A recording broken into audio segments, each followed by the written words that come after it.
Shubhadra.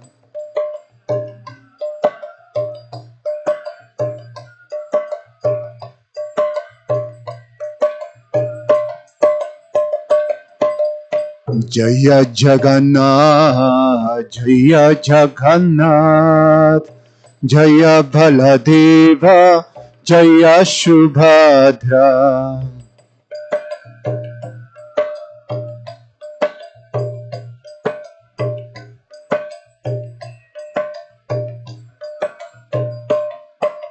Jaya Jagannath, Jaya Jagannath, Jaya Baladeva, Jaya Shubhadra.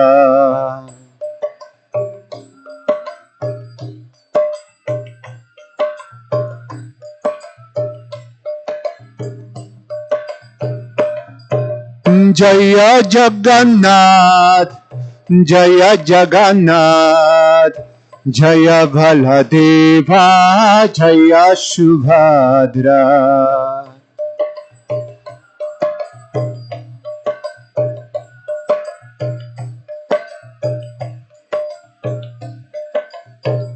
Jaya Jagannath, Jaya Jagannath, Jaya Baladeva, Jaya Shubhadra.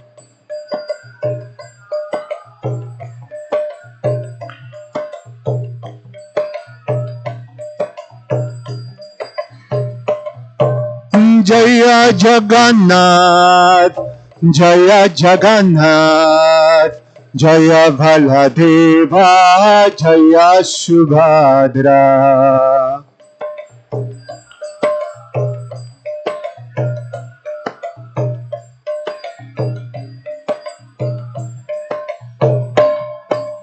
Jagannatha Swami na Janapatagami, na Janapatagami bhavatu me.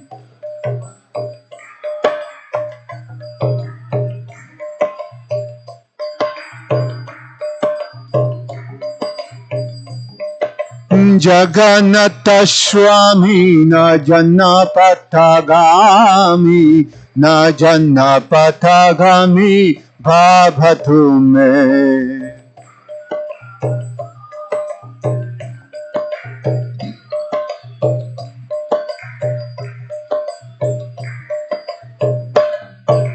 Jagannatha Swami na Janapatagami, na Janapatagami bhavatu me.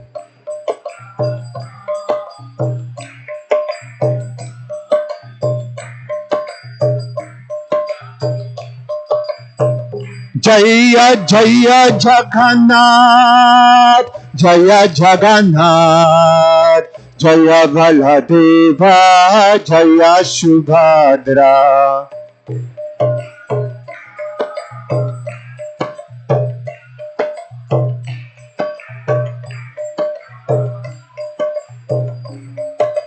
Jaya Jagannath, Jaya Jagannath, Jaya Baladeva, Jaya Shubhadra.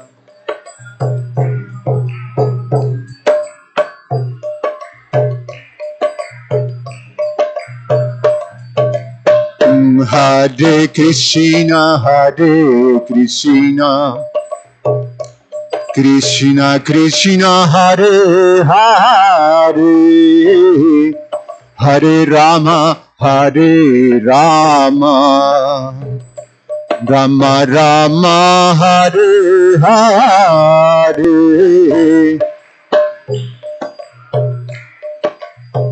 Krishna Hare Hare, Rama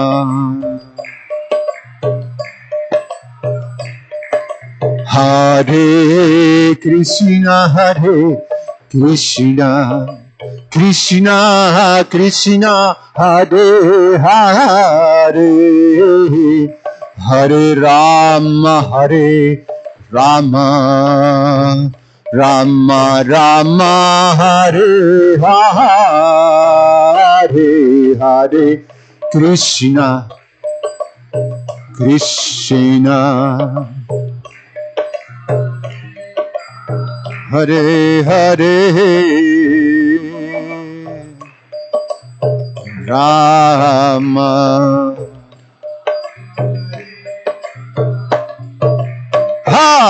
Hare Krishna Hare Krishna Krishna Krishna Hare Hare Hare Rama Hare Rama Rama Rama Hare Hare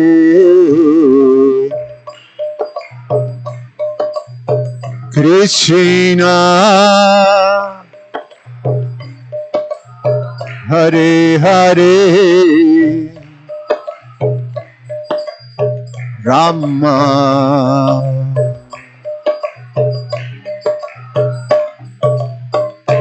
Hare Krishna Hare Krishna Krishna Krishna Hare Hare Hare Rama Hare Rama Rama Rama Hare Hare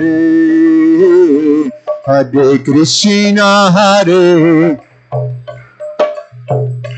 Krishna Krishna Hare Hare Rama Hare Rama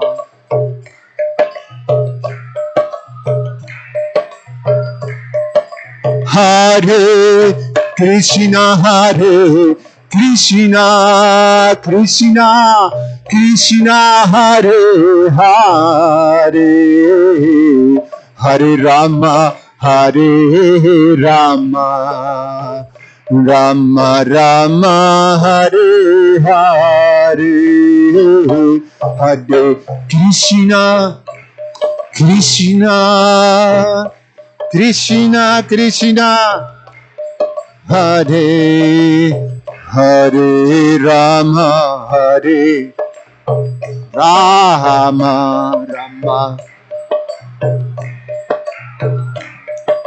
Hare Krishna Hare Krishna Krishna Krishna Hare Hare Hare Rama Hare Rama Rama Rama Hare Hare Hare Krishna Krishna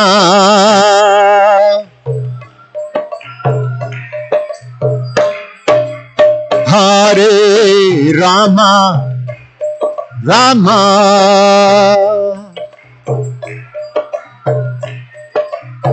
Hare Krishna Hare Krishna Krishna Krishna Hare Hare Hare Rama Hare Rama Rama Rama Hare Hare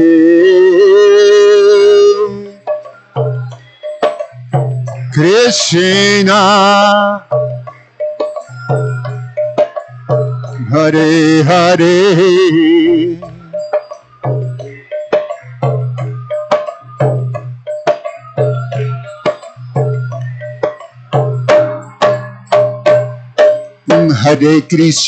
Hare Krishna Krishna Krishna Hare Hare Hare Rama Rama Rama Hare Hare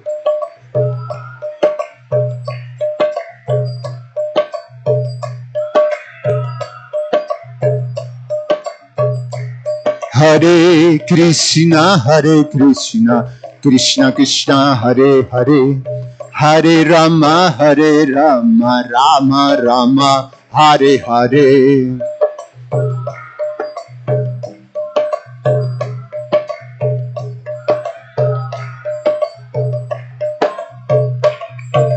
Hare Krishna Krishna Krishna Hare Hare Hare Rama, Hare Rama, Rama Rama, Hare Hare. Hare Krishna, Hare Rama, Hare Rama, Rama Rama, Hare Krishna, Krishna Krishna, Hare Hare, Hare Rama, Rama Rama, Hare Hare.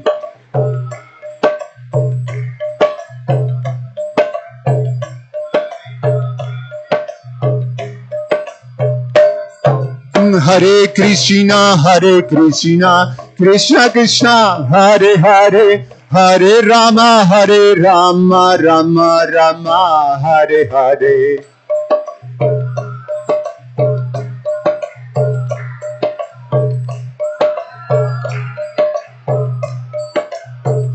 Hare Krishna, Krishna Krishna, Hare Hare, Hare Rama, Rama Rama, Hare Hare.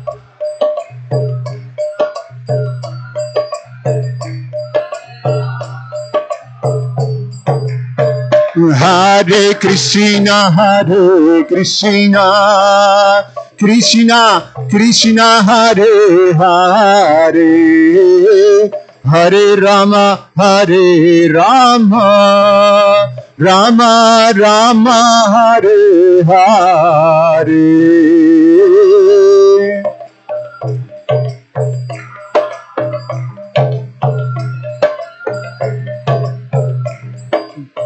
Hare Rama, Rama.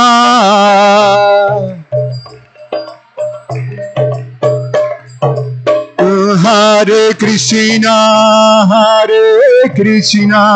Krishna Krishna, Hare Hare, Hare Rama, Rama Rama, Hare Hare.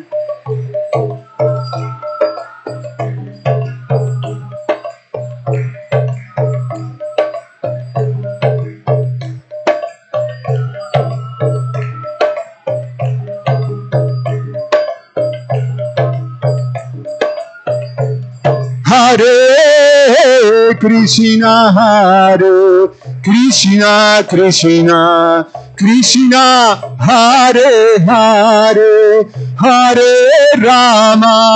Hare Rama, Rama Rama, Hare Hare.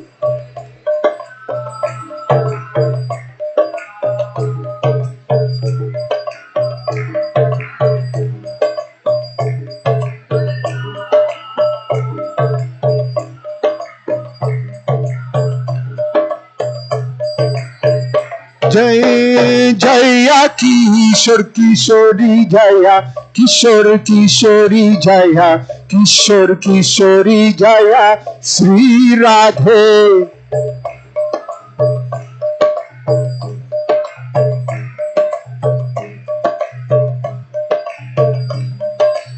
Jaya Kishore Kishori Jaya, Kishore Kishori Jaya, Kishore Kishori Jaya, Kishore Kishori.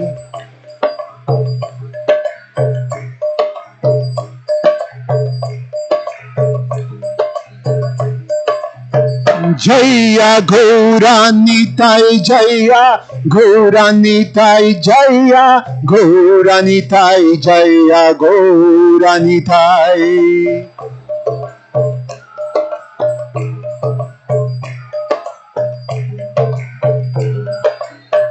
Jaya Jaya Jagannath, Jaya Jagannatha Jaya, Baladeva Jaya Subhadra.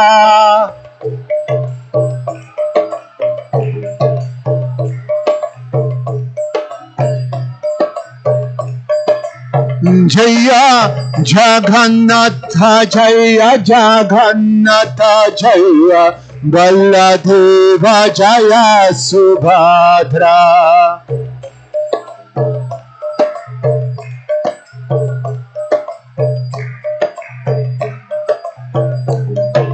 Jaya Jaya Prabhupada, Prabhupada, Prabhupada, Jaya Prabhupada.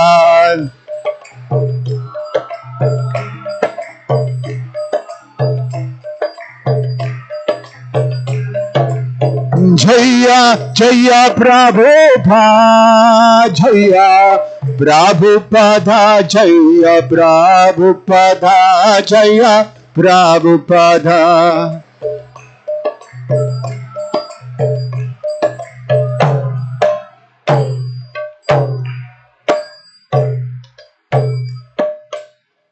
Nitai Gaura Premanandi Hari Hari Bol. Jai Sri Jagannath Sivaladev Shrimati Shubhadra Maharani Ki Jai. Shishi Kishori Kishori Ki. Sri Sri Gaura Nitai Ki. Shila Prabhupada Ki. Shri Kartik Brata Ki. Sri Sri Jashoda Tamodhara Ki. Nitai Gaura Premanandi Hari Bol.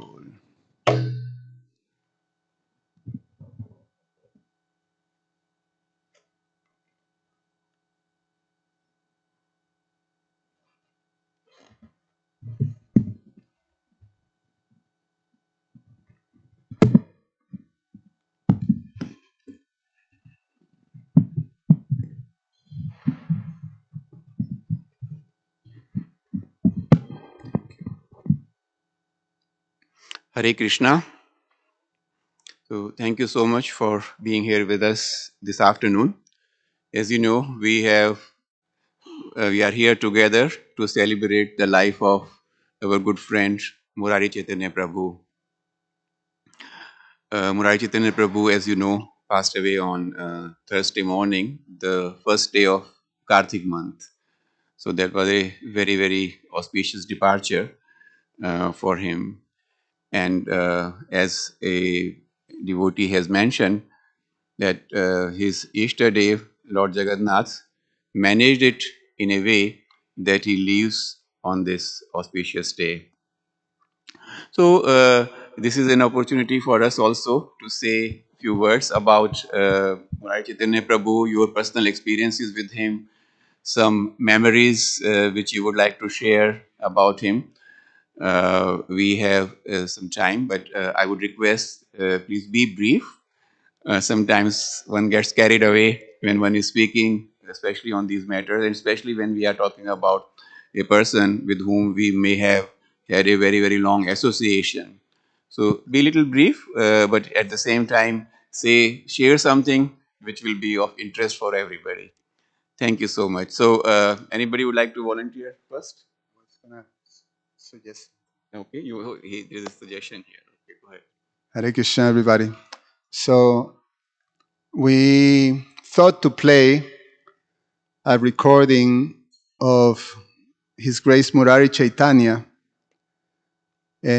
So you get a sense, most of us, we know him for a long time, and we know his personality. Murari Chaitanya was, when he was connecting with people, he becomes so big. His embrace was really reaching to many, many, many, many people. And his expressions was like that. So my god brother Goloka Prabhu suggested this, and I thought it was a fantastic. It was an offering that His Grace Murari Chaitanya Prabhu uh, presented to His Holiness Ramapat Swami, his spiritual master, during a Vyasa Puja. But it was typical Murari Chaitanya. Like in the eulogy that His Holiness Chandramauli Swami offered to Murari Chaitanya yesterday, he expressed this quality of Murari Chaitanya very nicely. And Murari Chaitanya was always speaking about devotees. Always putting devotees in front. You never hear Murari Chaitanya talking about himself, but he talks about others. And he talks about others with such a feeling of appreciation. His Holiness Chandramauli Swami highlighted this quality that he was devoid of envy, and his expressions was like that. It was very beautiful. It was such a beautiful personality. So anyway, so many things that we're gonna hear from all of you, expressing um, that your connection with His Grace Murari Chaitanya. So I'm gonna play this offering, and the recording is not great. So, but if you concentrate, you can get it. It's very beautiful. It's a typical Murari Chaitanya Prabhu. So I'm gonna play.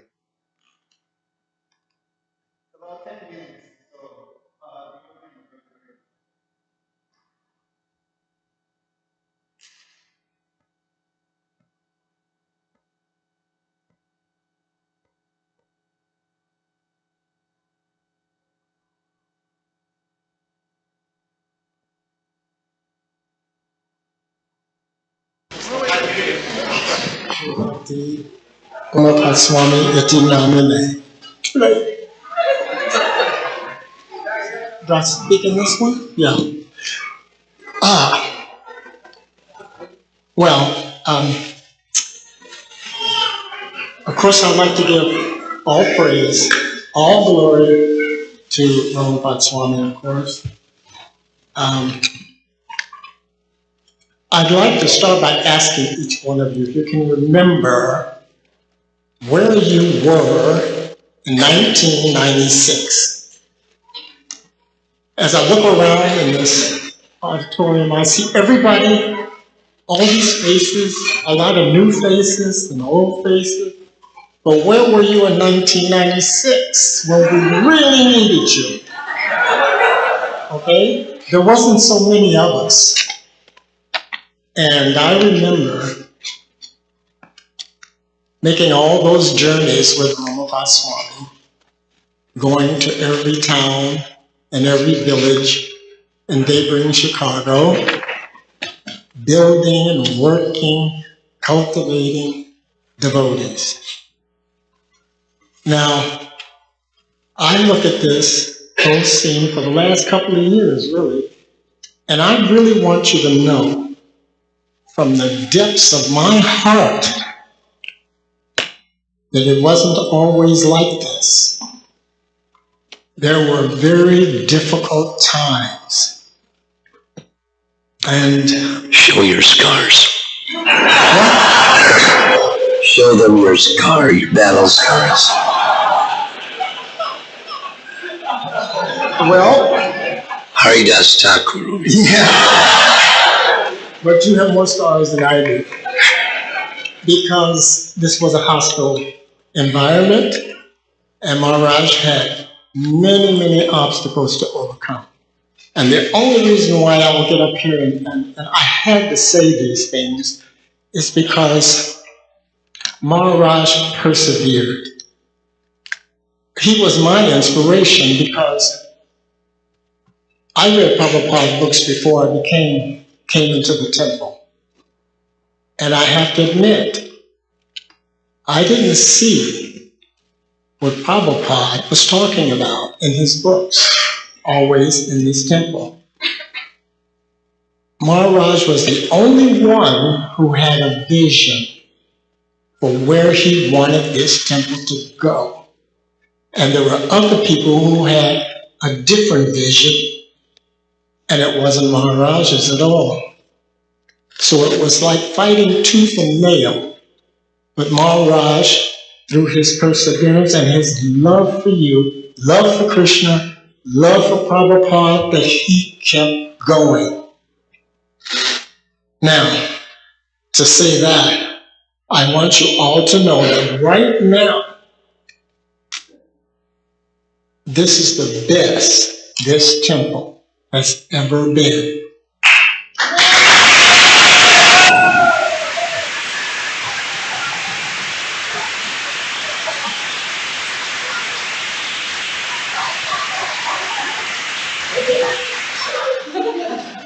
I would like to go back to 1996, and I would like to give my humble appreciation for the kind of people that Maharaj brought into this temple and into our lives and made this temple what it is today. These are the first families, I call them. And I love to get credit for each and every one of them because they made it possible for me to stay here and carry on. The people I first remember who were so devoted to Maharaj, and I have to say it was Mother Premananda,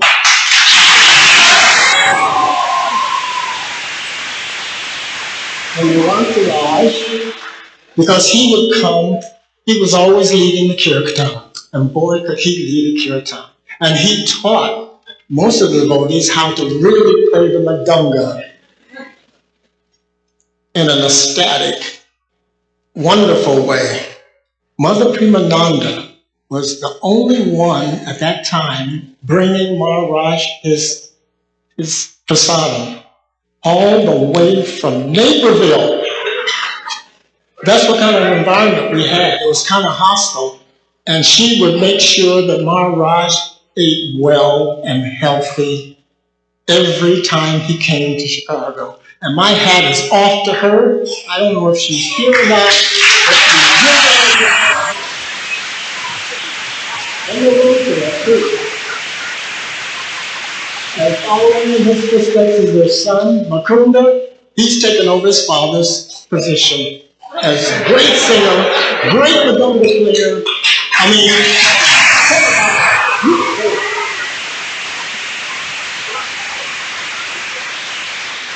another family Maharaj cultivated so nicely, and I was introduced to when I first started going out with Maharaj, and that is the Menons. They're all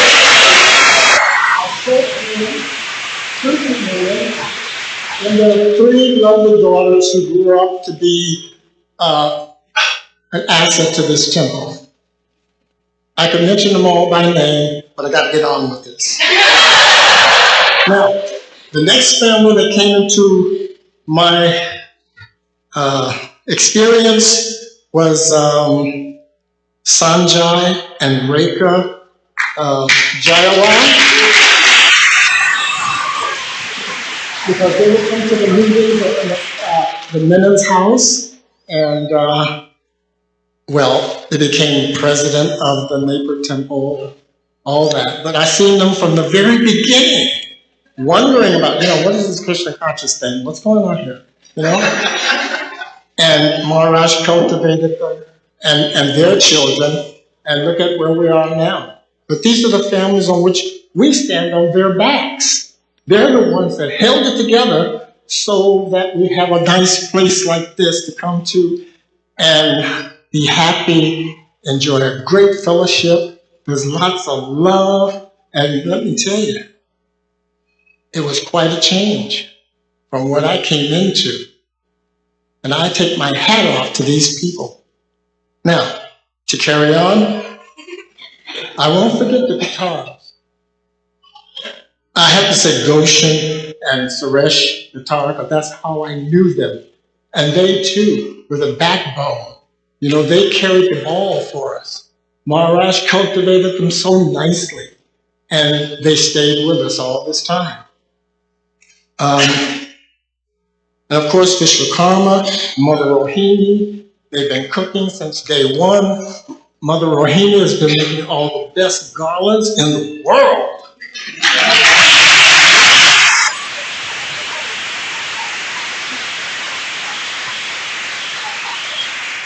And then there was Nityananda Pran and Himangi. They lived in the Eiffel Towers, Marina City, living the life. But when Maharaj came into their lives, they chucked it all aside.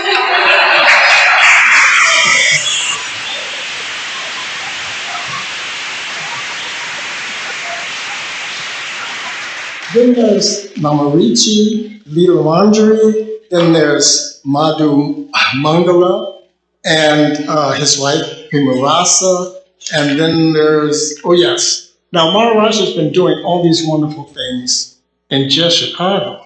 But then I found out that he was doing the same thing in New York, New Jersey, and he started a whole new community in Seattle, Washington.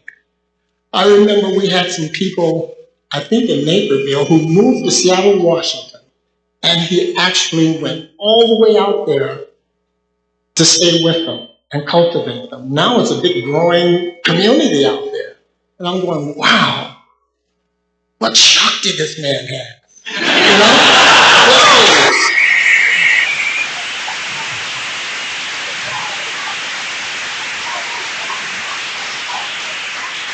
So I don't want to forget people like Subal and his wife, Krishna Archana, and Mother Danishta, if she's here.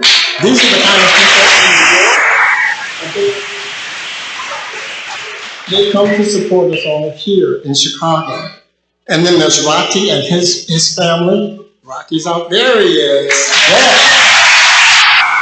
These were the early families. These were the pioneers. These were the people who were really brave enough to go up against the opposition that was here in this temple at the time, the so-called hostile takeover. And it was like two different fractions of people. And take it easy. I'm going to, but I'm just to say that they would have their own meetings and services in Naperville and Palatine, and then they would come all the way to Chicago in the evening to support Maharaj, to give him that kind of support that he was not alone in this fight or this battle. And then there's Sachi Kamora, Mother Prima Tarangani, and well, it just filtered all the way down to every last one of you in this room. Now, in closing, I would just like to say that when I look at you,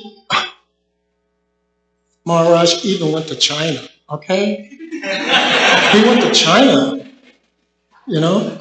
I have this feeling that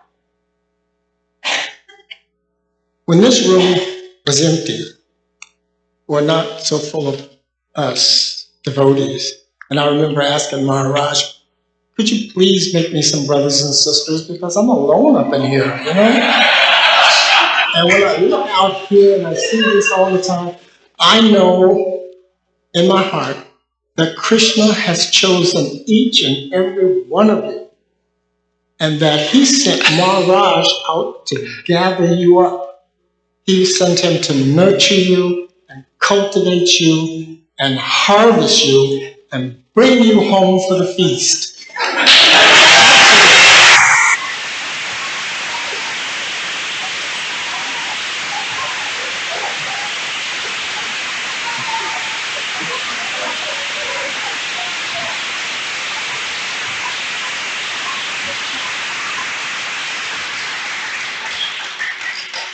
He's got soul.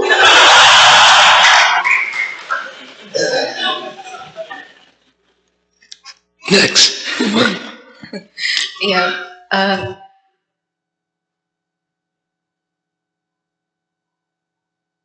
Thank you, everybody.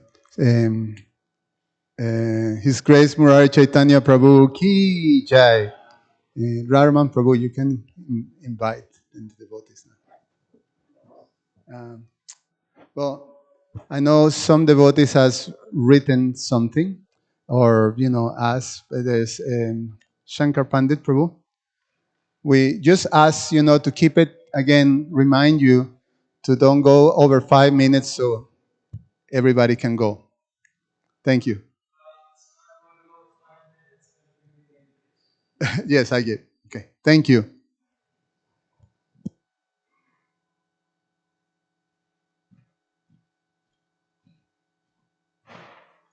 Hare Krishna. It's very interesting that I'm here to offer some of my personal recollections of Murari Chaitanya Prabhu. I initially met Murari when he was a newcomer to this temple. This was over 20 years ago. And at that time, Chicago ISKCON was a very vibrant temple. There were many devotees, not only living in the ashram, but the congregation was very, very involved. So much preaching in different ways was going on through public book distribution, daily, not daily, but weekly Harinam parties going out chanting downtown Chicago, so many different places. And we had a very, very dynamic morning and evening program. So Murari Chaitanya, as a newcomer, was coming to the temple for the evening Artik and Bhagavad Gita class. And it was very interesting how he would enter the temple. He, first of all, was always dressed in slacks, a dress shirt, and a necktie. And he walked in the temple in a very dignified way. And right after the Bhagavad Gita class, Murari would leave. He would enter the temple and then exit. Hardly any interaction with everyone, with anyone. However, it was clear that he thoroughly enjoyed the kirtan. He would stand in the back of the temple room, a big smile on his face, clapping in time with the kirtan. He would listen very attentively to the class and then leave. So perhaps on the second or third time of my noticing this, I approached them. And interestingly enough, on that particular day, I had finished with my afternoon evening airport book distribution. So I was wearing a dress shirt, a necktie, and dress pants. And when I approached Murari, he said, "Oh, you have a nice necktie." He said, "Look at mine." And of course, both of our neckties were colorful, made of silk. And that's how initially Murari Prabhu and I bonded, just the outward dress. So he introduced himself. He said, "Oh, my name is Charles." I said, "Yes, I've noticed that you've come to maybe 2 or 3 times."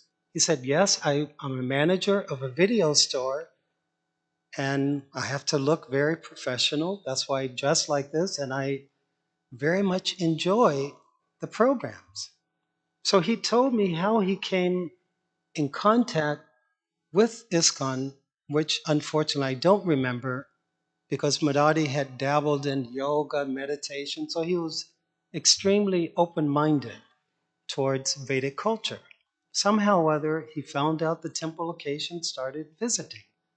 I introduced myself and explained to him what he was taking part in, the Bhagavad Gita classes, the artiks, etc., etc. And then he started coming more regularly, and I would intentionally spend time with him, explaining everything. Here's the Supreme Lord in his various deity forms.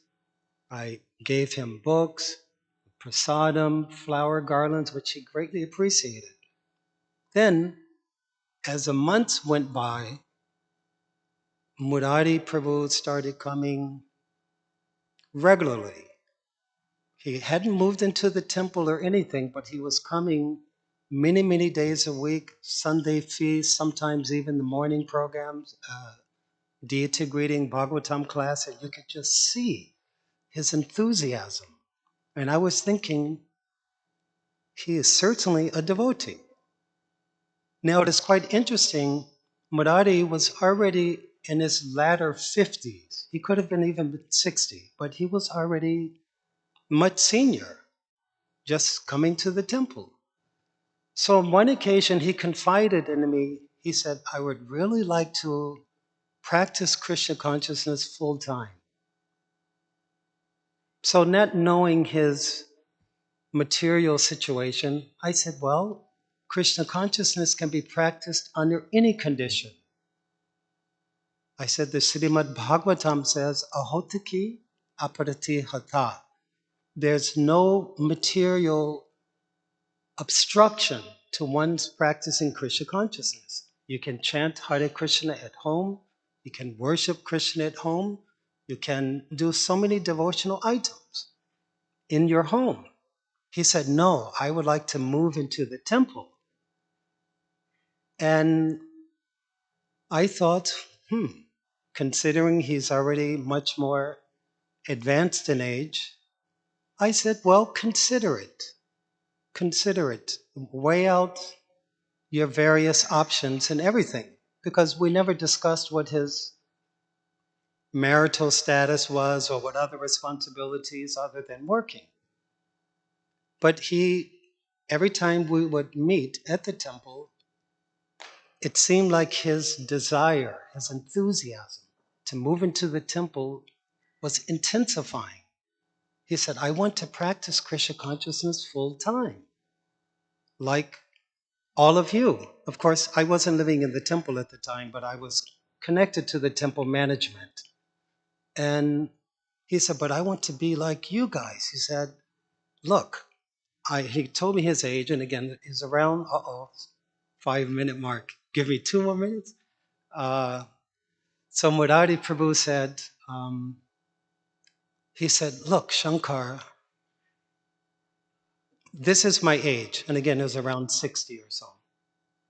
He said, I've served in the military. I've been a school teacher. I'm managing a video store. I've had the opportunity to travel to many countries. I've been on many cruise ships going so many different places. I've lived in California for years. I used to go to the clubs and dancing. He said, I've done all of these things. I'm ready to now move into the temple. And when he said that, it was with such great conviction. And then I informed the temple president, the others, so they said, all right, why don't you come and just spend a few weekends, a few days at a time, just to make sure you can, considering his age and everything, make sure you can adjust, and this is the decision that you want to make. So Murari Prabhu started spending the nights, and the nights started turning into weeks. And then he said, I want to move in. So I would go to Murari Chaitanya's residence to help him pack up his possessions in his preparation to move into the temple. Murari Prabhu wasn't living in an apartment. He had a house. He inherited his mother's house. He was very, very close to his mother. So much so that when Murari was living in California, his mother would spend extended time with him there. And as she started becoming very old and somewhat invalid, Murari returned to Chicago, lived at his mom's house, took care of her, and he inherited the house. So I was in the house looking around, very beautiful house, front yard, backyard. Murari said, yes, I cut the grass maybe once or twice a week, because many of you know he's very meticulous, very tidy, organized. He said, yes, I always mow the grass, and there were many flowers in the backyard that he planted. And I was just thinking, from the material point of view, it's astonishing that someone would want to give all of this up. Comfort of a beautiful house, so many things. So as we're packing up everything, we went into the basement of the house. And there, in a particular corner of the basement, Murari had all of his Hollywood movie memorabilia. He was very attached to movies. And I found it quite interesting. I mean, he was very artistic, but that was his very, very deep attachment. And on the walls, he had these huge billboard Hollywood posters. I don't know if they're original posters, but just advocating, advertising movies, Hollywood movies from the 1950s, the 60s, the 70s.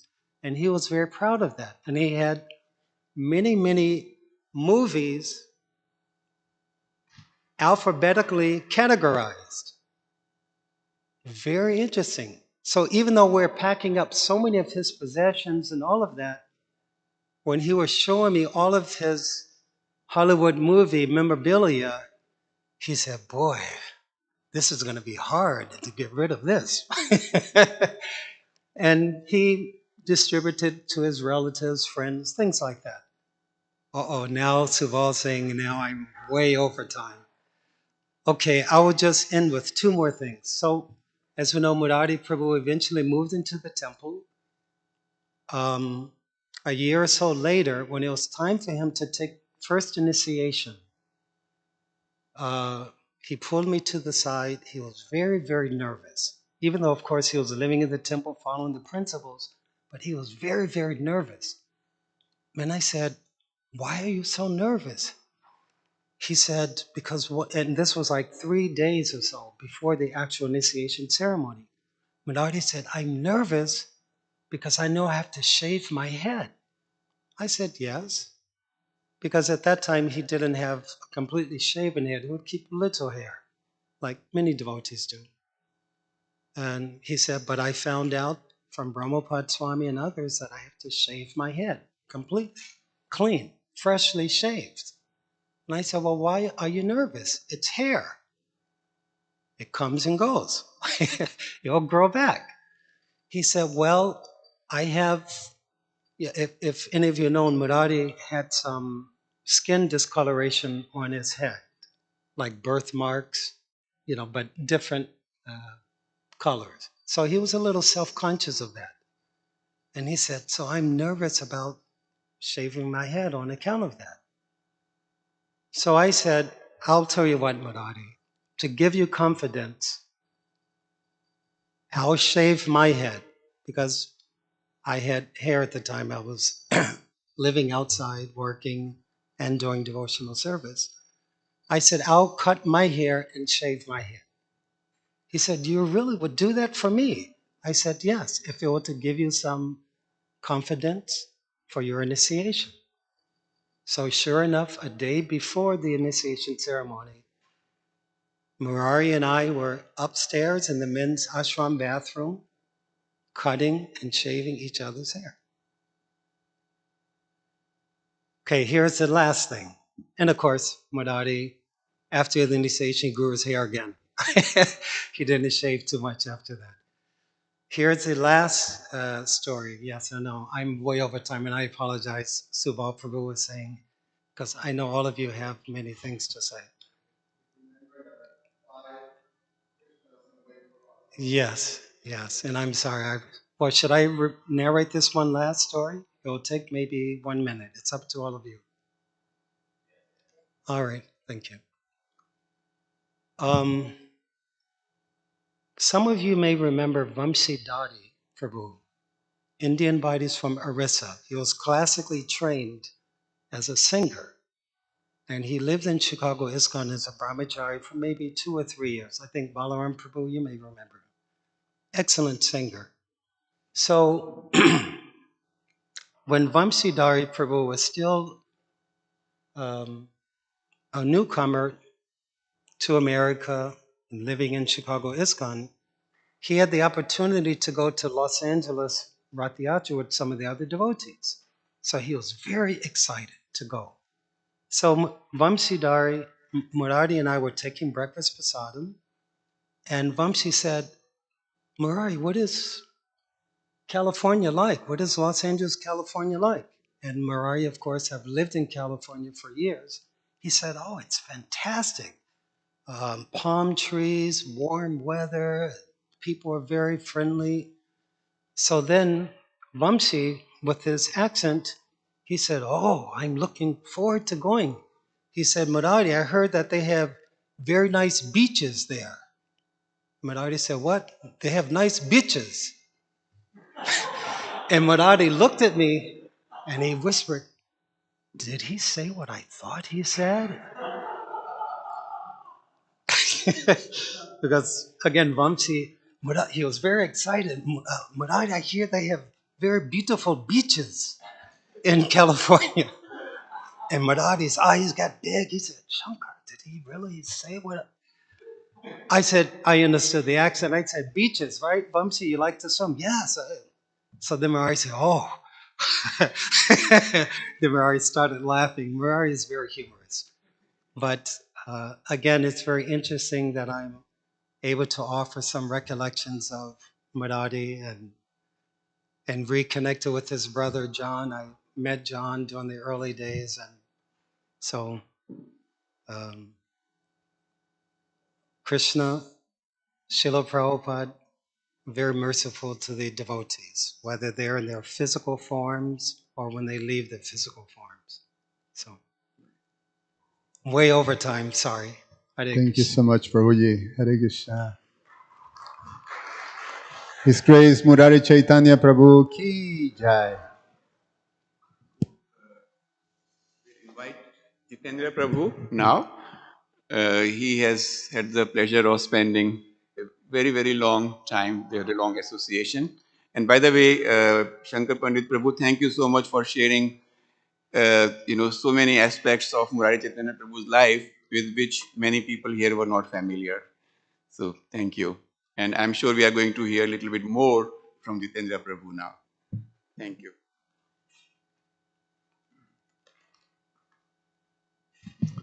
Murari Chaitanya Ki Jai. Charles Cannon Ki Jai in a previous incarnation. Yeah, I remember when Murari came, I think it was 97. He started coming in 96. And then he was pretty instrumental in the Oswego temple before the Naperville temple. Were any of you there for that in the Menon family? Oh yeah, you were there. You were a little kid then. So I never went out there to the Oswego temple, but I guess that was the initial temple out there, right? Yeah.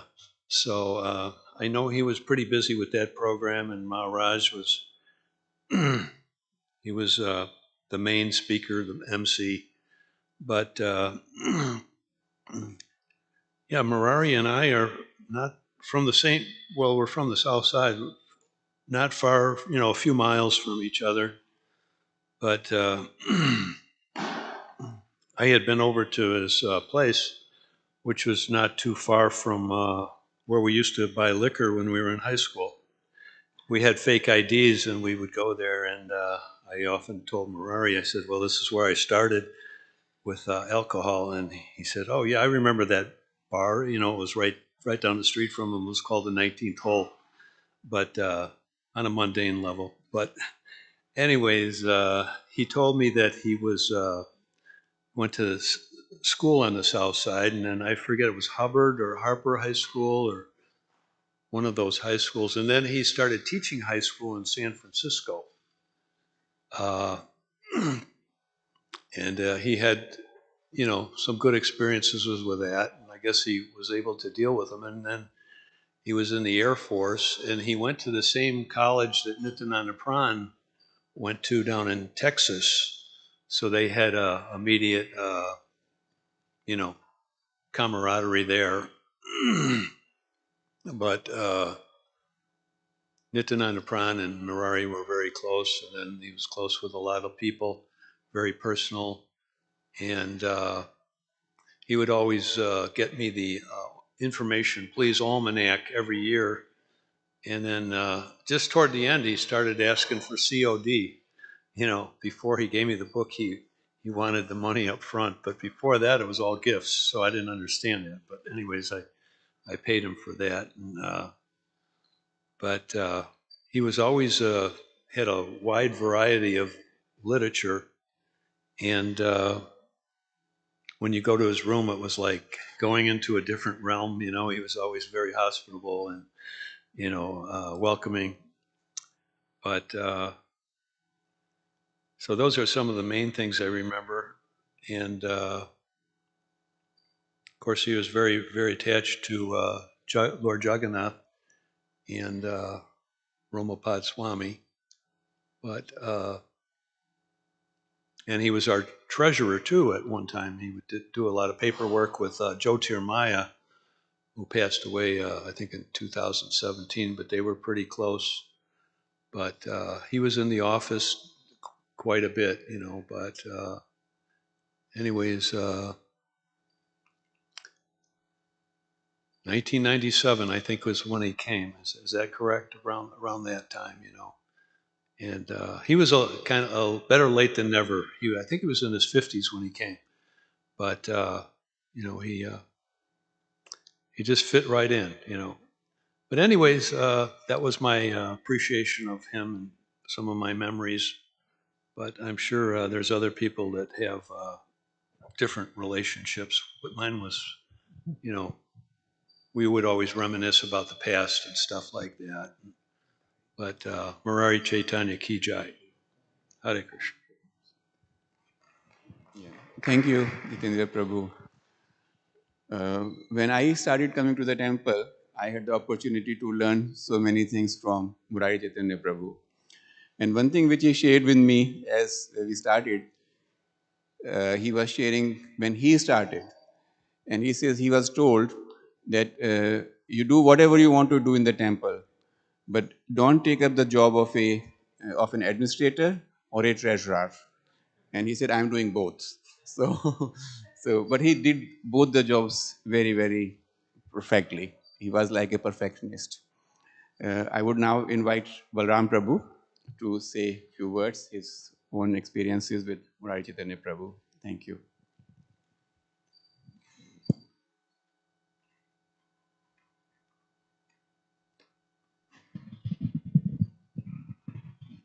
Hare Krishna.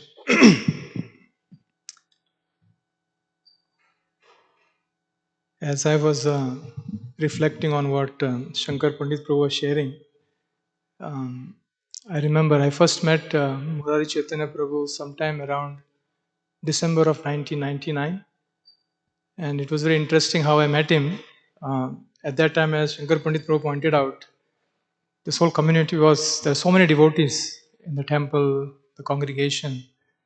There was one devotee here, his name was Prema Bhakti Prabhu. He was a brahmachari, disciple of His Holiness Bhakti Sarup Damodar Maharaj, you recollect.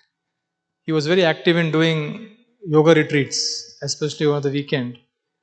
And that was one of his recruiting devotees program.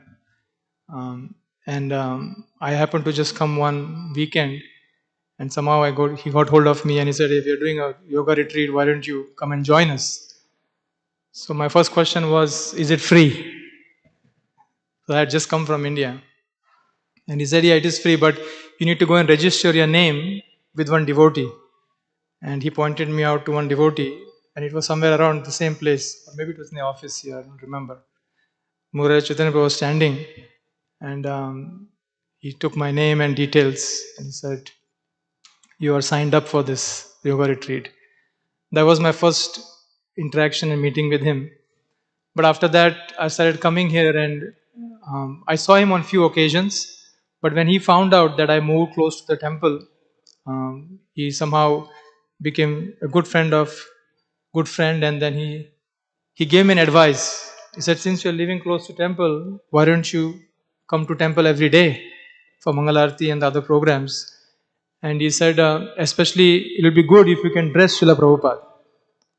So that was like one of my first services, if I remember. Every Thursday, he said, we have schedule. And that time, those days, Srila Prabhupada would get dressed every day. So Thursdays, I remember that was the time, and you don't have to be initiated. So I could just come and offer that service. But then our relationship kind of grew over the years, and because I was so close to temple, we interacted a lot. One of my first services here in the temple, inside the temple, was I was assisting Chandamoli Maharaj in his prison ministry preaching, where we had to write letters and pack books. And Murari Chaitanya Prabhu also was engaged and he was helping Chandamali Maharaj. So he asked me, why don't you come and help me in that service? So I remember those days. Now, if you go all the way up, we didn't have all those rooms. There was just one room on the corner. There was Chandamali Maharaj's room, and then everything was like an empty, open space. I think it was Madhav who built it, different rooms later on. So he didn't have a set space for that matter. So we used to be like in one corner, sit, and for hours we used to sit and write letters and pack books. And he used to share a lot of his past life stories, being in military, and all the things that he did, and especially his fondness to for movies. He used to tell me a lot of stories about movies, and I was wondering, I'm trying to become a devotee. Why is he sharing me about movies? But somehow he was very enthusiastic about it. Later on, one fine day, this was sometime around 2007, His Holiness Rompa Swami Maharaj had got a Shaligram Shila that he wanted to be worshipped on the altar. And at that time, pujaris didn't show so much of enthusiasm. They said, we'll do it someday.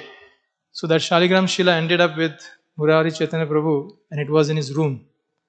And I used to hang out with him, especially after Sunday feast. So one day after Sunday feast, I went to his room, and I saw one corner there was this little silver box. So my attention went to it. I said, "Hey, what is this?" He said, "This is a Shaligram Shila." So I said, "What is it doing in your room? Are you worshipping them?" He said, "No." And then he narrated me the whole thing that Maharaj had asked devotees to worship, but there was no enthusiasm. So he said, "If you want, you can take it with you." So I said, I don't have any enthusiasm to worship Shaligram Shila either. But then he said, "Wait, let me show you how he looks. Maybe you'll get attracted if you see him."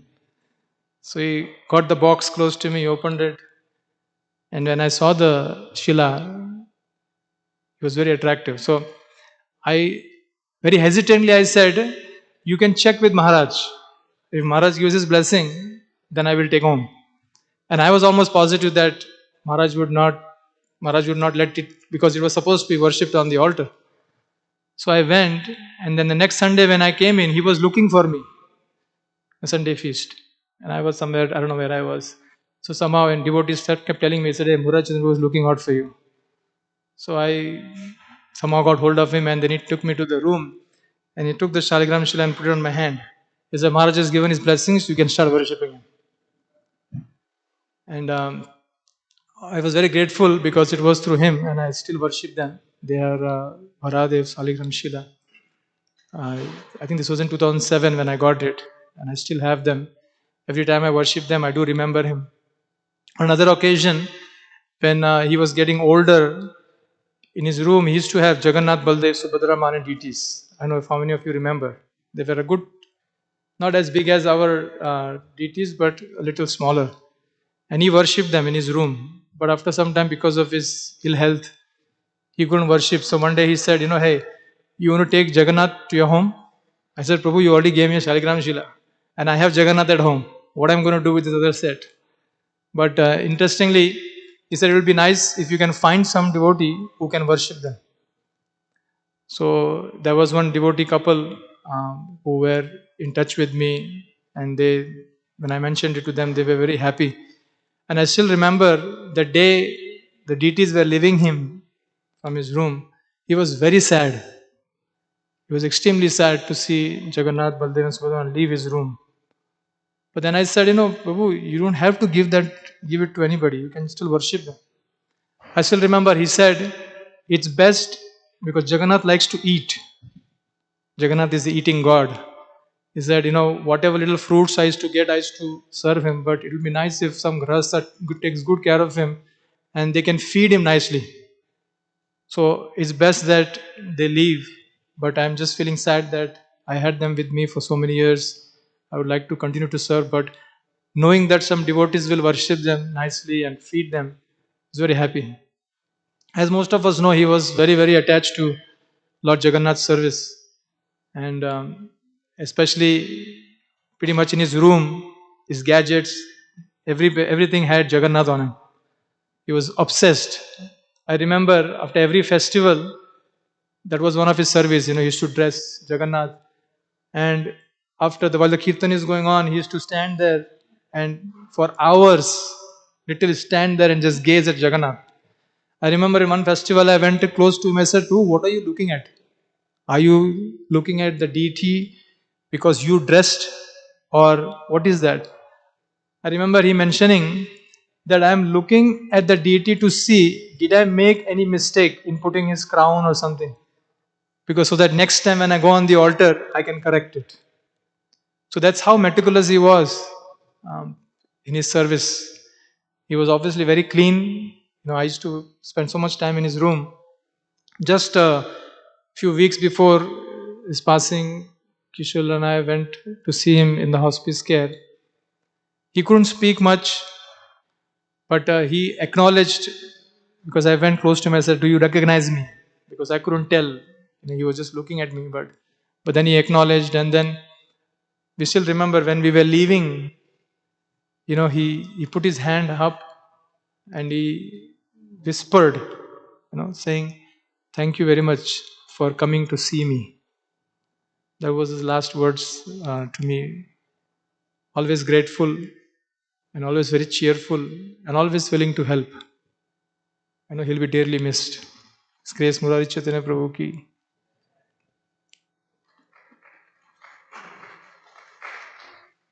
Thank you, Balaram Prabhu. Now I'll invite Daita Prabhu to share his offerings with us. Thank you, Prabhu.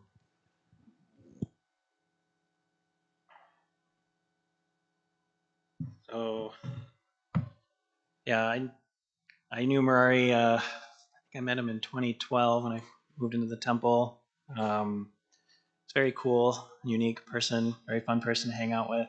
I got to know him a lot more, especially in his later years. We became pretty close.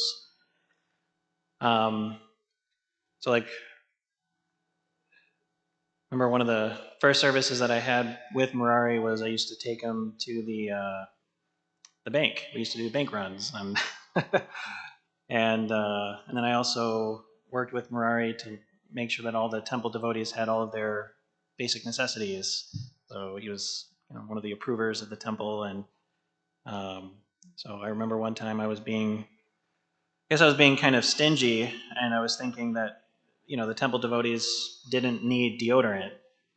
I was thinking, because we make sure that they have all their other necessities, the warm socks in the winter and the razors and everything else. And I was like, do they need deodorant? Do we need to spend money for deodorant? And then kind of gave me a big look of disgust.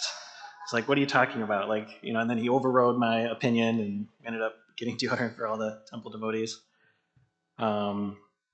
So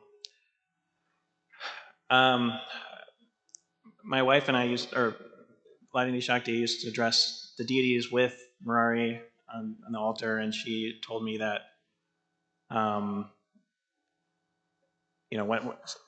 sometimes she was running late, and whenever she was running late doing her service dressing the deities, she got very nervous and a little frantic dressing the deities. And then she remembered that when Murari was also sometimes running late, he always kept his cool. He never was like super frantic, or at least from her memory. And she remembered that he just calmly started singing this song from Alice in Wonderland. I'm late for a very important date. I'm late. While he was making the turbans for Jagannath. So anyway, so that was kind of a fun story. And then later, she ended up giving him like a mug of this Alice in Wonderland mug to commemorate that memory. And Murari just loved that gift. He thought that was just an amazing gift to receive, and he really appreciated that.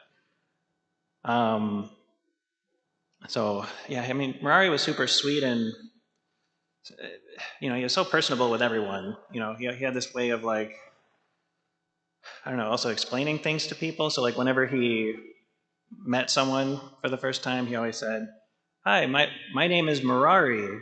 It rhymes with Ferrari." And I thought that was kind of funny. So yeah, Murari did share with us kind of his pre-ISKCON life, some history. So he said in the 1960s, at that time in America, there was this um, I guess, interest in, or like, I don't know, like the movie industry was such that like they were looking for like black men who could like sing and dance and like act and like, and apparently he had some connections with some people who were like kind of more influential in the movie industry. So, and apparently they were like people that kind of helped kickstart like Samuel L. Jackson's acting career.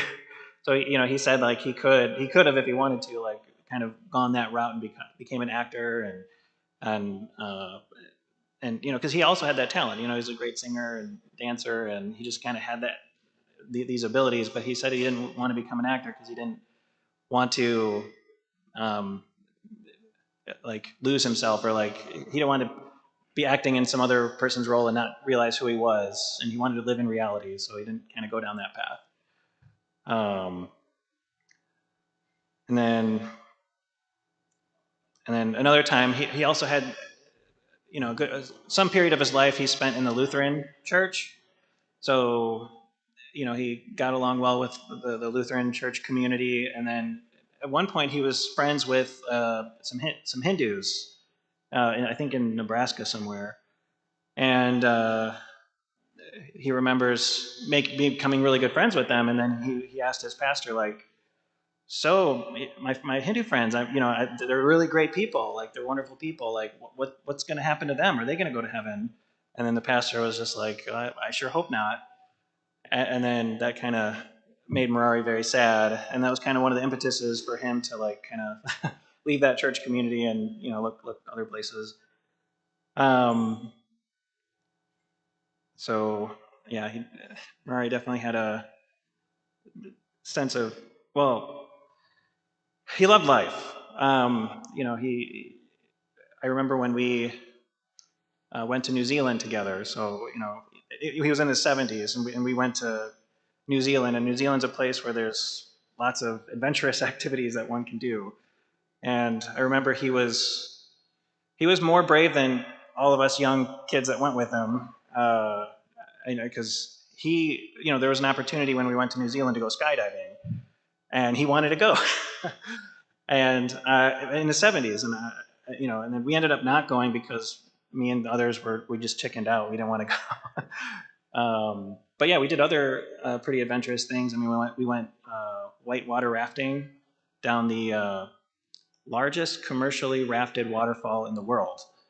And so he went, and it was kind of a fast, intense whitewater rafting adventure. And he was really excited about it. He thought that was super fun. And our raft actually capsized down that big waterfall, so it was kind of intense. But he loved it. And then we had many other amazing adventures in New Zealand, and it was a blast. It was great. And then Murray definitely had a amazing sense of humor. So I remember when we were in the airport getting ready to go to New Zealand, he was telling me about how he like bit into an apple and he lost a tooth or something, and then we ended up having a discussion about like detachment and just some philosophical discussion about life, which was very common for us. We often engaged in really long conversations about all kinds of topics. But anyway, so we were talking about detachment, and then at one point we experienced some inconvenience in the airport. I think we were going to the bathroom together, and there's a lot of people, and we had to stand in line or something. And then he kind of just like offhandedly said, well, you got to be detached. And then I kind of said, yeah, detached, like your tooth. And then he started cracking up, and he thought that was so funny. So yeah, we were joking. We always joked around a lot. And then I remember when we were visiting him in the nursing home or the hospital, he often referred to, he kept his sense of humor all the way up until the end. So he referred to the nurses as stick people because they were constantly like giving him injections of who knows what, and he just like, yeah, these stick people, they keep sticking me. And then one time he asked for water, and then okay, so yeah. Anyway, we saw him. I just want to. Last thing is that he was very, I don't know, considerate of others. I think others have mentioned this, and he he always thanked us for coming to see him. And yeah, anyway, so I had some more notes, but we'll leave it here. And yeah, Murari's definitely going to be missed. So, all right, thanks. Very good.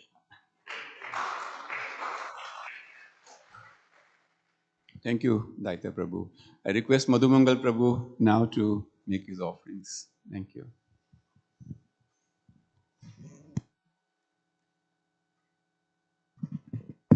वाञ्छाकल्पतरुभ्यश्च कृपासिन्धुभ्यश्च पतितानां पावनेभ्यो वैष्णवेभ्यो नमो नमः. I came to this temple in December 2002, 22 years ago, and it was on one of the December cold Sunday feasts. And then obviously Balram Prabhu, Govinda Prabhu, Nityanand Pran Prabhu, Jagdanand Prabhu, Rati Prabhu, and then Murari Prabhu are some of the devotees I remember. Murari Prabhu and my connection was pretty similar to many of your connections. I felt always like he's uh, all the elder in age, like a brother to me.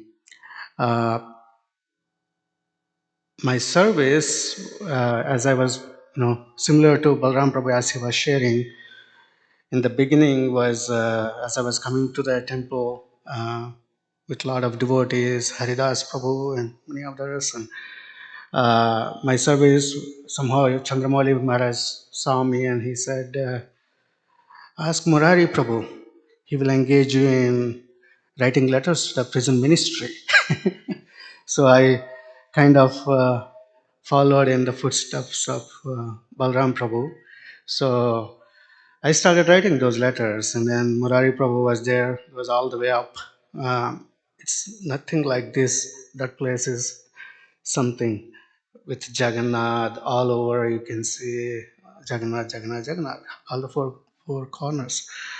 Very special. I don't know how many of you were getting his emails at the beginning of every year until last 1 or 2 years because of his health. But every January 1st, you will get an email with the Vaishnava calendar. Very personal type of a devotee who is to give, no matter how his condition was. One time I was doing in this temple hall a drama with Balram Prabhu and his team. And then, I'm just a student at UIC, master student, not so financially great situation. And then, he wanted somebody with the devotee clothes. And I didn't have any devotee clothes. I have pant and shirt. So I somehow got from Jagdanand Prabhu some dhoti and some kurta, and there was no chadar. So here is a saffron wearing temple resident Murari Prabhu. He said that, oh, you have a drama. You need to look like a devotee. So take this Harinam chadar. So he gave me that chadar. And after a few weeks, I washed it and brought it back on one of the Sunday evenings. And I said, here it is. You gave it to me. Thank you. He looked at me top to bottom and he said that, you're going to give it back? I said, yeah, you gave me for the drama and I'm giving back. And he said, I gave with all my heart as a gift to you. I want you to keep it. So I said, thank you. Thank you for giving that. It's very kind of you. One of the fond memories for me always is going from here during the cold time of the season to New York for Vyasa Puja of His Holiness Rompara Swami. And then we would all go in the flight, stay at the ashram there in New York, at the 5th floor there, take cold showers. Uh, he's just one of those, like your experience of going with him to New Zealand, like who always beamed with happiness and joy and just happy to be around with people. Uh, After I got married, and some of you may already also know that he used to take the DT pictures every day. Right after the Shangarati, he would put the ladder and then take the picture, and it was old style with the thing camera and take the pictures. Uh, and then he would also take or do videotaping of all the sannyasis that would come to the temple for all the programs, videotaping on the classic, those VHS tapes. Uh, and then also obviously for Rompad Maharaja's home programs also. Uh, One event for yeah, a time when we were going to Gita Nagari, and then like somehow there was, he was doing until that time. Then I was somehow got into the audio side of the recording of Maharaja's classes. And then he said, okay, here it is. Here is the camera. Here is how you operate. Here is how you set it up. And then go ahead and do it. So I nervously did. And then during the Gita Nagari, and then he was there all the time trying to guide me to, okay, this is how you do. This is how you do. And don't worry. And giving me so many tips and everything. So that's who he was all the time.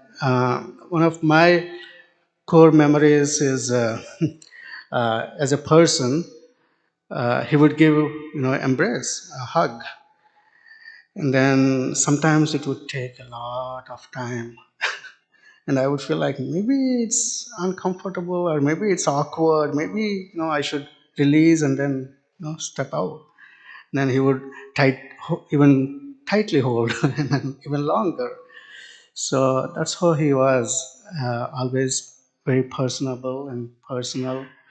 Uh, for me to be, in Krishna consciousness or trying to be in Krishna consciousness, it's all the mercy of devotees. Many of you are still here, some of you are not here. Uh, and he is one of those instrumental persons who always spoke good about the devotees, who always uh, nurtured your faith in whoever it is. There were so many sannyasis, so many disciples, so many people, but he always nurtured the faith in whoever you have and spoke in a way that's connecting to Kishore Kishori, Jagannath, Baldev, Subhadra. So I thank him and thank you all. Hare Krishna. Yeah. Thank you, Madhumangal Prabhu.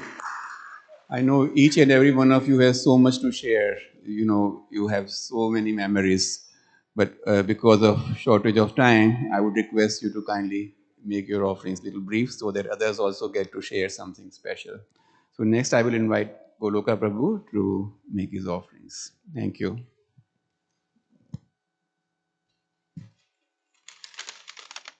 I have lots of things to share, but I'll try to keep it short. Thank you. I met Murari Prabhu in 2005 during the Mayapur Yatra, where I was fortunate to be his room partner with Nityanand Pan Prabhu, and he was doing the recording of the video recording for Yatra. And then when I came, then I never saw him, or I was in India, and I always, I'll say, appreciated his dedicated and commitment to Maharaj. That was like an example for us. And in 2010, when we started the Pujari services, Rasika Manji and I used to come for the Mangal Arti. And or like many of you know, that Mangal Arti means you have to be here in the temple room 3:30 in the morning. And when we used to come, he's always there to preparing for uh, Jagannath dressing. And he used to pay attention for each and every detail, like pins, turbans, cloth, bracelet, earrings, and flower, which one needs to go. And he used to select the flowers individually, like which way he wants. And one time I asked him that what he is thinking while preparing for dressing. Yeah, and he said that we should dress Jagannath like your kid going to school. And that time I didn't have a kid, so I didn't understand what he's saying. And he said shirts, pants, socks, and hair, everything needs to be perfect.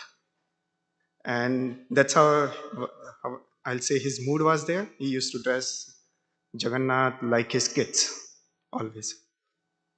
Uh, and once in a while, when devotees were attending retreats and nobody's there to sing Mangal Arti that time, or few people are there, I'll ask him like, Murari Prabhu, please sing Mangal Arti. He'll say, no, no, no, I have to dress Jagannath. And when curtain opens, he'll start singing Mangal Arti. And when he sings, when if you know that how he used to sing very enthusiastically, and later he'll rush and say, see, I got delayed. I should not have sang Mangal Arti for the dressing. And he was a vice president for many years for the temple and used to take care of many administrative things, what Radhan Prabhu said. I asked him one time that with all this service he's executing in detail, do you feel burnt out? And he said, I will take my back and say I'm ready. So he was always ready. Like he never like felt burnout or his feeling, but he never said to anybody that he can do it. He was always doing it. And he was also very technical person, very savvy, like with his age. So again I inquired him that how he's very technical. He said he was in the military and he was stationed in some islands of Japan where he used to hear the communication or try to hear the communication like a spy, I'll say secret communication, and used to use different devices. So he was kind of a spy with when he was in military, and that's where he had got interest in the technical things. And he used to very meticulous in temple office, and in pujari room sometimes we used to take a scissor or any stapler thing, and if we don't keep it, we'll see the other side of the Murari Prabhu that he wants to be specific place, a specific thing. If it's not there, he'll get disturbed. And on Sundays, if you remember, he used to do Gaur Aarti, Sunday feast. And one time Balram Prabhu requested that he will also like to do Gaur Aarti on Sundays. So we changed the schedule so that Balram Prabhu can do it. Murari Prabhu didn't like it. He didn't like it. He said, you took my service away many times. So we have to make a compromise, and we used to rotate the service that between Balram Prabhu and him. And at the end, like in 2016 and 17, he said to that, I am ready to retire from Jagannath dressing, as he felt confident that the pujaris will take care of Jagannath very nicely, and pujaris are not treating him like a stepchild. So I asked him, what is meant by stepchild? He said, when many times pujaris goes to Vrindavan or any good mall, they buy good jewelry for Kishori, but not for Jagannath. So he never liked it. That he said, no, pujaris are treating all the deities nicely. So he was very happy, and he said, no, I can retire from my service. And slowly, I think he withdrew from his services. And last thing I want to say that uh, he was very expressive. A few months back when Shraddha Mataji broke her leg, uh, I went to see Radhan Prabhu, and that time I met Subal Prabhu there in the parking lot. And he said, Burai Prabhu also admitted this afternoon in ER. So I said, okay, we'll go and see. So Radhan Prabhu and I met to see Murari Prabhu. And Murari Prabhu said, I don't want to go back to the nursing home, senior. I don't like that place. But the nurse was saying, Charles, you have to go back. We have no reason to keep you here. Your all vitals are good. And he said, I am in pain. I don't want to go. I don't like this place. So they were going to and fro for many minutes. And then Radhan Prabhu intervened and spoke to Subal Prabhu to make sure that he stay in here for some time. But if he doesn't like it, he'll make sure that we know he doesn't like. And even though he was suffering at the end, but his memory was very sharp. So we went with the kids to see him. We gave him a flower bouquet, and then after a few weeks when I went, again seeing him, and first thing he said, those flowers were lasted very long. Thank you. And I was shocked that still in his age, even though he's subconscious, not fully conscious, he remembered. And I want to thanks Premananda Mataji and Subal Prabhu and temple management for taking care of him in his last days, so that he can live peacefully, and pray to our Lord that keep him keep him his keep him in in his shelter all the time. Thank you. Thank you, Goloka Prabhu. Like Goloka Prabhu mentioned, my wife and Murari Chaitanya Prabhu, they were in the hospital at the same time for just like 2 or 3 days. That was in end of June. And whenever I would visit Murari Chaitanya Prabhu after that, he moved from hospital to one nursing home to another nursing home, and so many weeks and months had passed. So the moment I would enter his room, first thing he would say that before I forget, please tell me how is your wife. So he was so much so caring. Nilamji Mataji, I would like to invite you now to share your offerings. Again, please be brief, and I request the next few speakers also to be brief so that everybody gets a chance. Thank you.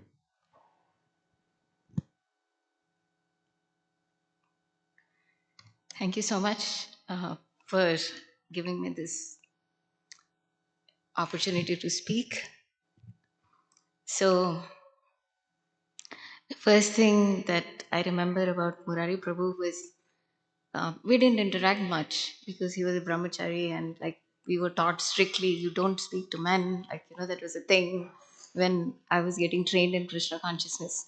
So we didn't really interact much, but I don't remember somehow, like, I was um, um, like coordinating the festival of Holy Name, and I had to get a lot of vegetables cut up, and and besides that, there were other things I had to do, like clean up the ashram and so many other things. So I was looking very anxious, and he could sense it. We somehow ended up in that office room.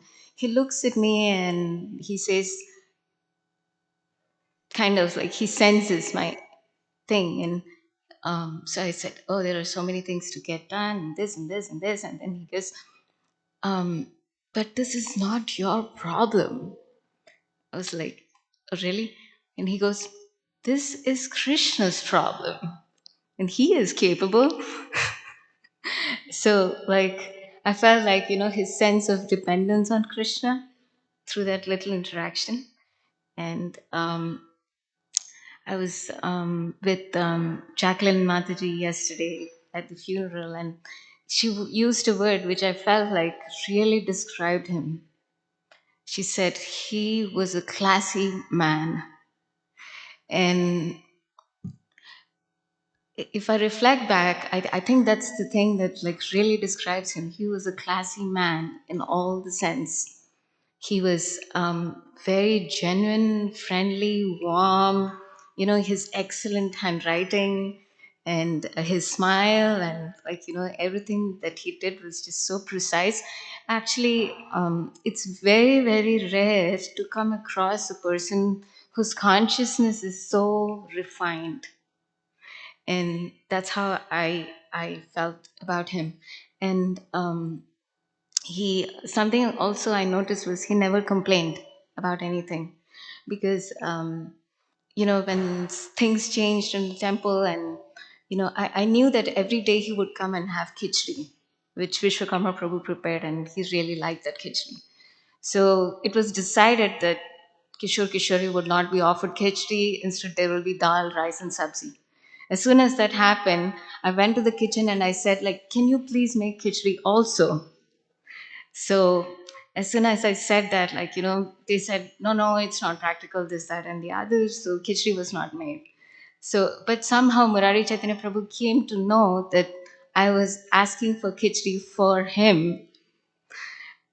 So I asked him, like, Prabhu, I know you like khichdi. What would you eat? Because there is nothing on the menu that you can actually eat. And he said, I'll eat oatmeal in my room. It's okay. Like, he never ever complained. And then I would see him like walking up the stairs, and like he could hardly, barely, like it would take a minute for him to take a step. So once I went to him and then apologized. I said, like, I'm so sorry, the elevator is not working and it takes you so long to go upstairs. And he said, it's okay. Like, he never ever, I never saw him like complain about anything. And then he somehow was a friend to everybody. And yesterday, like, um, Rohini Mataji was crying and crying and crying and crying, and she was saying, oh, he took us to so many places. He would bring the best flowers for Kishore, Kishori, and Jagannath. And she said there was always a competition between Vishwakarma Prabhu and Murari Prabhu. Vishwakarma Prabhu would dress Kishore, Kishori so gorgeously. And he would say that, oh, everybody looks at Kishore, Kishori. I want everybody to look at Jagannath. And he would say, I have to dress Jagannath better than Kishore, Kishori. So, that was his thing. And then, like, another thing that I remember about him was like towards the end, especially when I was organizing for Kishore Kishori's 50th anniversary, there were two people I tried very, very, very hard to get an interview. One was Jitendra Prabhu, and one was Murari Chaitanya Prabhu. I think finally, of months of asking Jitendra Prabhu, he said, information, information, information. We don't need all this information. We just need Prabhupada's books. So he wouldn't give me an interview. Finally, Jitendra Prabhu gave me an interview. But when I went to Murari Chaitanya Prabhu, he said, Mataji, you don't want my interview. So I still have this regret, like I didn't get an interview from Murari Chaitanya Prabhu. Um I mean, he did, like, I felt like there was a sense of pain somewhere in his heart, and he didn't want that to be shared with everybody. He just wanted to, like, you know share just the best of everything. So he never gave me the interview.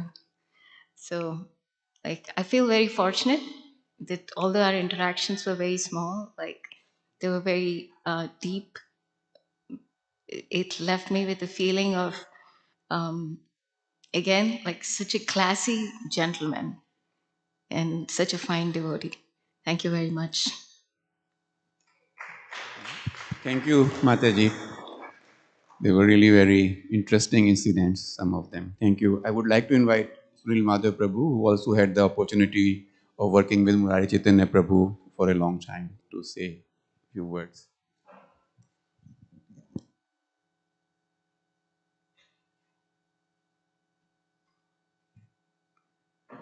His Grace Murari Chaitanya Prabhu ki, His Grace Charles Cannon Prabhu ki. Murari Prabhu, I think he's joined like 97, around there. He was, when he was trying to get it initiated by His Holiness Nobad Maharaj, as Shankar Pandit Prabhu mentioned, that he was very nervous. And so many times he asked me, what shall I do? I said, everything will be all right, don't worry. We all get initiated. You will be also get initiated. And then after some time, he wanted to get a second initiation. So that's also was approved. Normally, temple president, they approve the initiation. So after that initiation, then he got involved with Jyotirmaya Prabhu in the office and then start doing the accounting services. Then we install the QuickBook accounting system, and then he learned. I think there was CPA came from ISKCON, and then he learned that system, and then tried to put all the informations in the system. Normally what we do before that, we collect the money at the end of the month, and then we count it in the office, and then he will make the copies of all the checks, and then he will make ready the sheet to take it to the bank and then deposit all the money. So that was his regular service in the office. And also he was doing accounting, so he was writing a letter, thank you letter. We used to send a thank you letter to those who donated money by checks. So that was he was doing. And at that time, we didn't have those email services at that time. So we used to do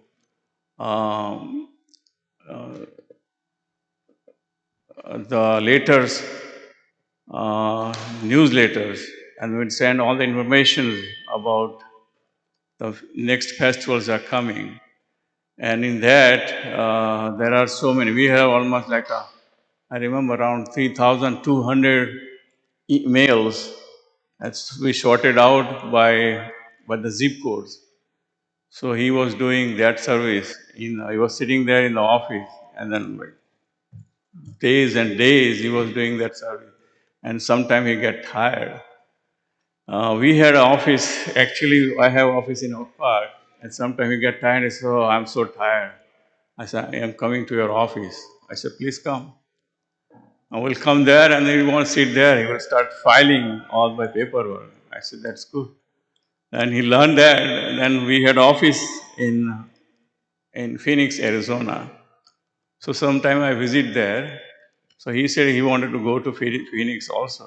I said, "You sure?" He said, "Yeah." So then we sent him to Phoenix, Arizona. He was staying there. But then he came back, and then next time he said that if I go to Phoenix, if you get me a video recorder, I want to see the videos and the TVs. I said, "Okay." So next time I went there in Phoenix, I got specially for Murari the big TV screen and the video so he can watch it. So next time I went there, all he was doing was just watching the videos all the time. Then after some time, he was there for like probably staying for 2-3 months in there sometimes in Phoenix, Arizona. And then one time I go there for like couple days, 3 days, and I come back because I had office here also. Then next time I went there, he said that I do one thing. I'm tired here also. I want to go to different places. I said, "Where do you want to go?" He said, "Don't tell anybody." I said, "I want to go to Las Vegas." I said, "Okay, I want to fulfill your desire. Okay, we'll do that." I said, "Next time I come, we'll go there." "Are you sure you promise me?" I said, "Okay." "And you won't tell anybody?" I said, "I will not tell anybody." Then next time I went there, then I finished my business in the job sites, and I said, "Well, with 3 days off, we'll go to Las Vegas." So we went there, and he said, "I want to stay one place." I said, "Which place?" He said, "MGM, casinos and hotels." I said, "All right, we'll go there." So there we go, stay there for 3 days, and he was very happy. And then came back. And again I sent him back to him in Phoenix. Again, then I went there. He said, "I want to go another place." I said, "Now, which other place you want to go?" I said, "I want to go Grand Canyon." I said, "Okay, next time I come, I'll go there." So next time we went there, I took them to Grand Canyon, and he was very, very happy. Here also he comes here and he stays, and then he get tired, frustrated because we had like 20, 30 devotees staying in the temple. And it was lot. And then one time we had a Rath Yatra. We had, I think, six Swamis were here, right? Jayapataka Maharaj was here, Bhakti Tirth Maharaj was here, Rampad Maharaj was here, Chandramali Maharaj was here, Bhakti Charu Maharaj was here, and Radhanath Maharaj was here. So they were all there in a Rath Yatra.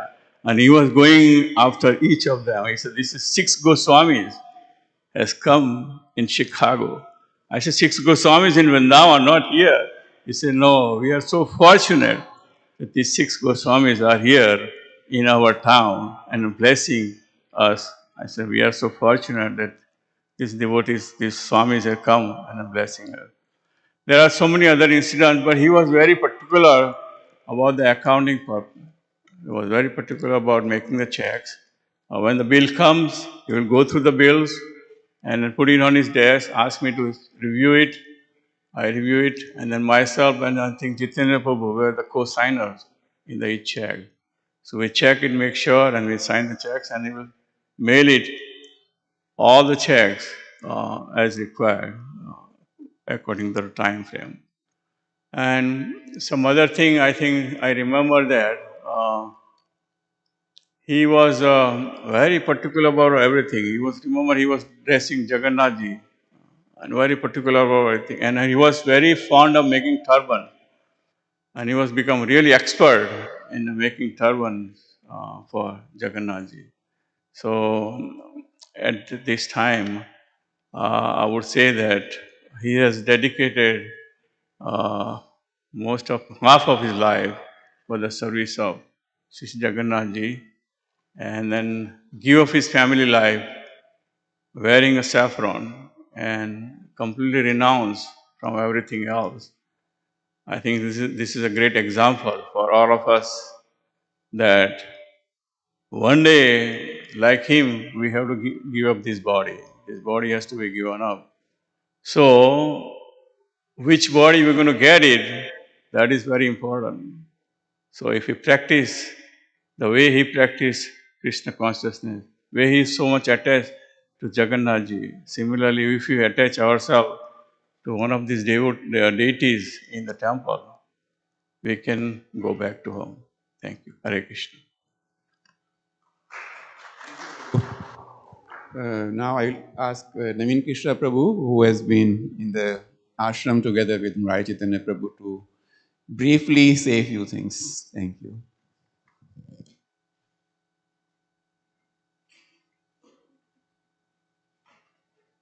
Hare Krishna. First of all, thank you so much for including me in the last minute. I'm so grateful. There was no in the beginning of my Krishna consciousness, I heard so many times you should be a good devotee, nice devotee. But first of all, I would say by seeing, experiencing with Murari Prabhu, I realized first you need to be a good human being. The good human being can become a great devotee. Just like Murari Prabhu, when I was in the beginning introduction, when I moved here 2015, he was just giving me a stipend, and that's it. He was not talking to me anything, and he was just giving me stipends on time.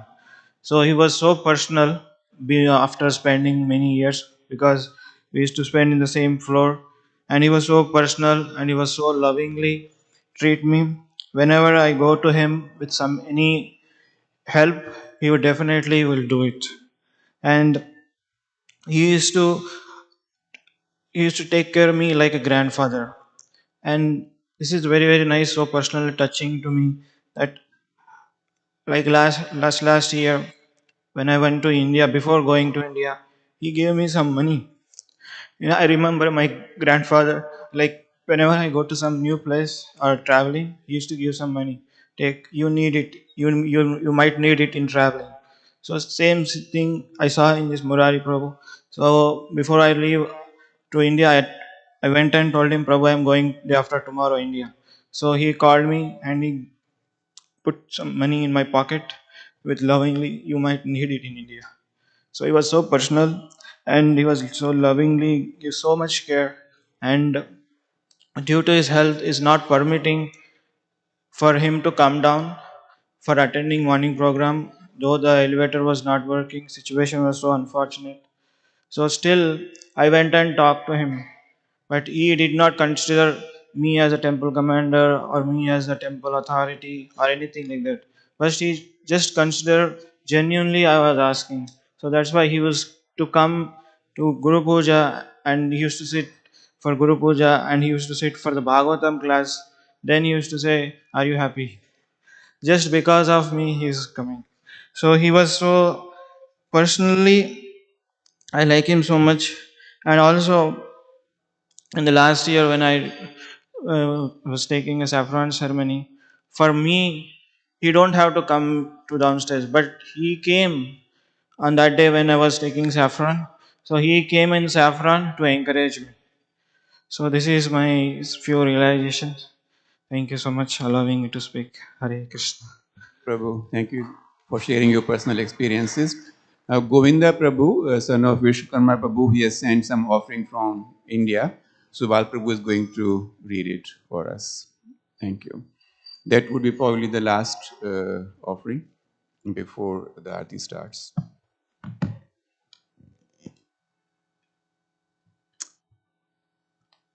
Dear Murari Prabhu, or as I call you, my uncle, my Shiksha Guru, my father, first of all, please accept my humble obeisances a millions of times to your feet and all the way from Sri Dham Mayapur. All glories to Srila Prabhupada. I wanted to get in contact with you one last time, but I wasn't able to. I wanted to share with you that I'm excelling in my spiritual life. I am currently serving ISKCON Mayapur under His Holiness Jaipataka Swami, Guru Maharaj, and under the co-director, His Grace Tapan Mishra Prabhuji. I created Hanuman Security Team, which provides protection to all of our 6,000 international community devotees. I wanted to get your blessings and guidance as always. I wanted to share so much about my life in Mayapur. I'm sorry I wasn't able to. I don't want you to feel as if I have abandoned you in your last days, though I feel the guilt of not contacting sooner. You were always in my mind and in my heart as I was deeply engaged in my seva. Please forgive me for not contacting you. My condolences to Murari Prabhu's family and friends, devotees who knew him for a long time. My condolences to His Holiness Romapat Swami, your disciple was a special soul and an exemplary Vaishnava. Many times, many a time he will share your teachings with me, and I am very grateful for that. Devotees of ISKCON Chicago, please know that Murari Prabhu has been preparing me since I was 10 years old on what death is and what to do when he left this world one day. He told me that he will always be with me, whether in this world or the next. We have an eternal connection, and Krishna is in between all of our connections. So he told me to not lament when he was gone, to remember all the good memories we made. And old Prabhu told me not to lament, but what to do when a Vaishnava such as him leaves this world. A simple answer, a simple ant such as myself can help but to have sorrow. We cry when it's pure love, and Murari Prabhu, with his big heart, showers so much love to me and my little sister Anjali, as well as my whole family. Since the first day we came to America, Murari Prabhu was my father's best friend.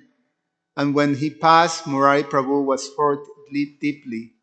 So many memories with my father and Murari Prabhu when we used to go to get groceries for the temple, truckloads.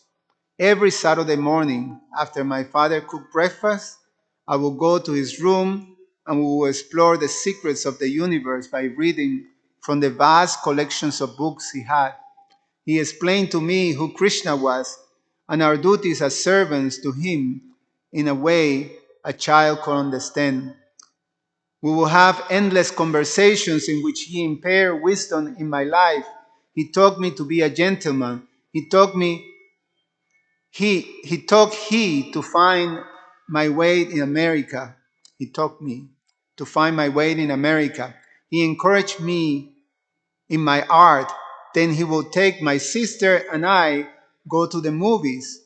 He wants us to feel like normal kids. There are so many precious moments we share. It will take a lifetime to share all of them. I humbly request that the devotees and the temple president of ISKCON Chicago to please give me the last opportunity to serve my Shiksha Guru in Sridham Mayapur by doing his Pindatham last rites. And, as a son to Murari Chaitanya Prabhu, Hare Krishna, Dandavat Pranam to everyone. Your humble servants, Govinda Jammastami Vishwakarma Das. His Thank you. Grace Murari Chaitanya Prabhu ki jai. Thank you so much. Sorry, because of shortage of time, some of you did not get the opportunity, so please forgive us. We will end here. There are only two things I have to say. I never saw Murari Chaitanya Prabhu getting angry with anybody. That was his one of the greatest quality. And everybody who came in contact with him would love him. He used to go to the bank to do this, deposit service, and every employee of the bank would be, wanting to serve him. Come here, Charles, come to me, like that. So that was Murari Chaitanya Prabhu. He will be missed. Murari Chaitanya Prabhu ki jai. Hare Krishna. Thank you so much for being here early, for participating in this program. Hare Krishna. Shri Shri किशोर किशोरी श्री जगन्नाथ बलदेव सुभद्रा माई श्री गौर निताय की बजायो जयो गौरा चंदे आरती गो शोभा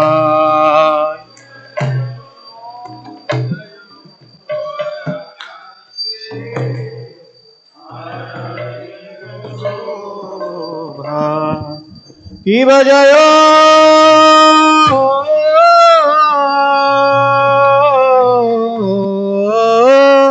जयो गौरा चांदे आरती गो शोभा की बजायो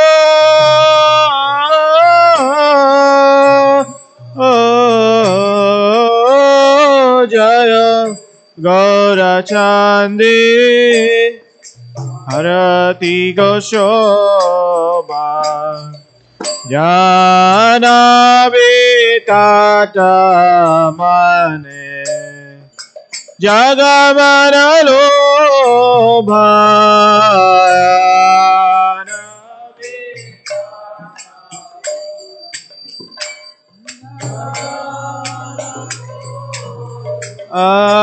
जानवी टाटा माने जगमन लोभा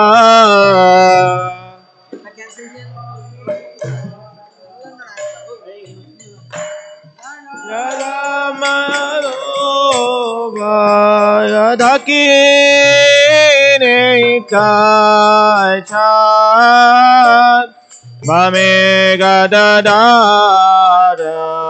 yadaki